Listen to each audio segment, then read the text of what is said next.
আহ, এই যে ম্যাম, আপনার টাকা পড়ে গিয়েছে। এই টাকাগুলো আপনার আমার দোকানের সামনে পড়ে গিয়েছিল। কি হলো ম্যাম, টাকা ধরুন। ও হ্যাঁ, তোমাকে ধন্যবাদ। ধন্যবাদ দেওয়ার কিছু নেই ম্যাম, এটা আমার দায়িত্ব ছিল, আমি আমার দায়িত্ব পালন করেছি। এতে থেকে সেই লোকটা যাকে বস খুঁজতেছিল, এখনই যাই বসকে গিয়ে কল করি।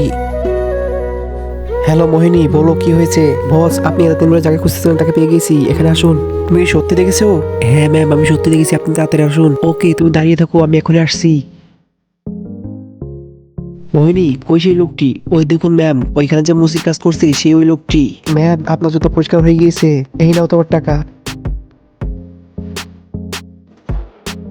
ম্যাম, আপনি এখানে? আপনার প্রয়োজন হলে আপনি জুতো পাঠিয়ে দিতেন, আমি আপনার জুতো পরিষ্কার করে দিতাম। তুমি কি আমাকে চিনতে পারছো না? আপনি কি বলছেন কিছু বুঝতেছেন ম্যাম? তোমার কি মনে আছে আজ থেকে 10 বছর আগে এক প্লেয়ার তোমার কাছে টাকা নিয়েছিল?